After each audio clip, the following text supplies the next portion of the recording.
Hi, I'm Dallas Mount with University of Wyoming Extension, and we're a part of the team for the Wyoming Restoration Challenge. Our challenge is to restore degraded land. This happens to be a piece of degraded farmland that was never really planted back, or an area that had seen historic heavy grazing use. And it's pretty well dominated by cheatgrass.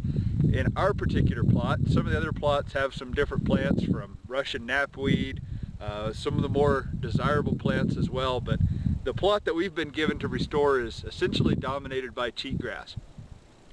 So when we started on this, we brought a team of us out here and decided what might be our options for restoring this piece of degraded ground back to some desirable vegetation cover.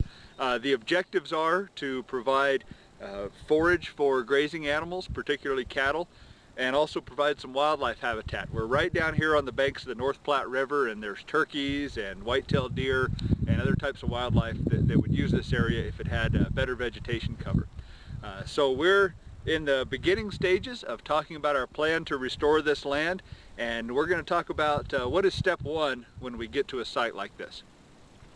The first thing we have to do is analyze what grasses we have on the property. Are they annual grasses or perennial grasses? We can't just look out along the landscape. We have to get down and really look at what's underneath all this duff that we have here, which is mostly old cheatgrass. But if we dig around, we might be able to find some perennial grasses. As we get down into this plot, we notice there's just cheatgrass. There are no perennial grasses as we look through here. We have some actively growing cheatgrass as well as duff from last year and litter from the year before. Since we can find no perennial grasses here, our strategy will be different than if there were perennial grasses available. All right, so if you're looking at deciding what kind of strategy on your land might work, you need to do just like Ashley was doing, and not just look across the land, but get down into the land. This is a different site from where we were before, and you can see this site has seen some fairly heavy grazing, but we need to look down in it and see what's on the ground.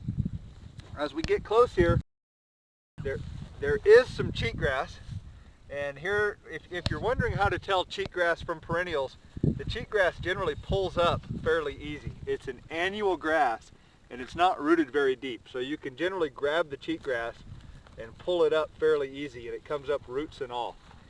So this is cheatgrass, but looking next to the cheatgrass, we have some perennial grasses. This one happens to be western wheatgrass. There's also some sedges, what we call threadleaf sedge, also known as blackroot. I think there's some salsify in here, and there's also some other plants. Alkali saccatone has been found around. But the important thing to know is, what's my population of perennial or desirable grasses versus my population of my annual grasses or my undesirable vegetation?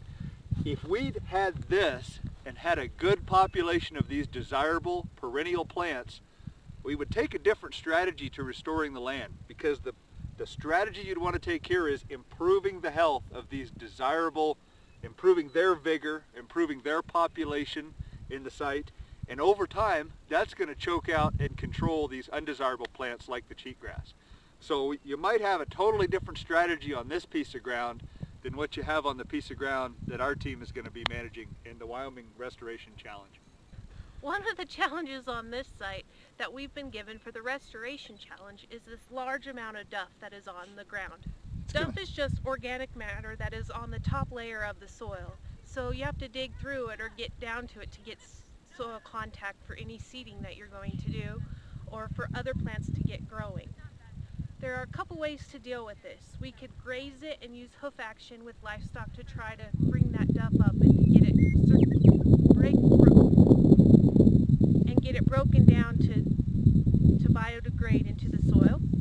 We can use fire to burn it off, or we can use a mechanical treatment such as plowing or disking. As Ashley said, managing this layer of duff is going to be a challenge for us. If we were a ranch and didn't have farm machinery, we'd probably graze it, or we might look at burning it. Every operation has its own unique set of resources and materials. We're at SMRR, the Sustainable Agriculture Research and Extension Center. And really, at the end of the day, this operation is largely a farm. A lot of irrigated farm ground, quite a bit of dryland farm ground. So the resources they have on hand are largely farm machinery.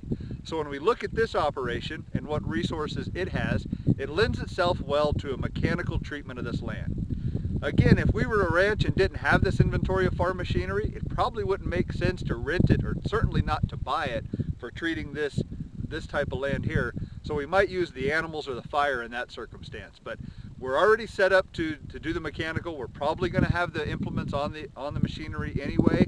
So the additional cost of running that machinery across this land is really only in the additional wear and tear on the machinery, the man hours, and the fuel for the equipment to pull it. So we've chosen to do mechanical treatment on our ground.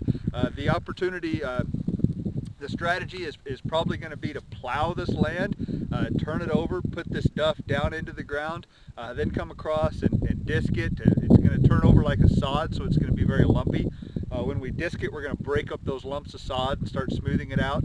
They'll probably have to do some kind of roller harrow to pack the land and get it to where it's ready to be a firm seed bed. And then we're going to farm an annual grain crop in this for the first year. The reason we chose to farm that annual grain crop is once we control the duff, our next greatest challenge is going to be the next generation of plants that come into here. There's going to be a lot of cheatgrass seed. You look across the fence, there's a lot of kochia seed right there.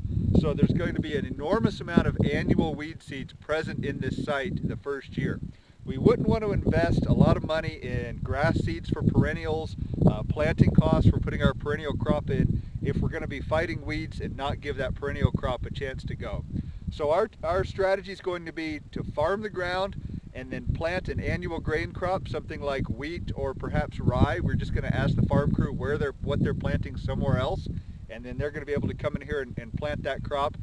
That crop will allow us to have a year of controlling those weeds in that annual grain crop, which is much easier to control weeds in than a perennial stand of grasses. Once we farm that crop this year, we'll take that crop off either as grain or as hay by midsummer, somewhere in there. And then our plan is to do a dormant seeding with our perennials into the stubble of that grain crop in the fall or late early winter of 2015. So then those plants germinate that next spring and start growing, and we can have something out here that's desirable vegetation for this site to meet our goals. So our plan again is to farm the land, plant a grain crop, and then plant our perennials, do a dormant seeding early this winter.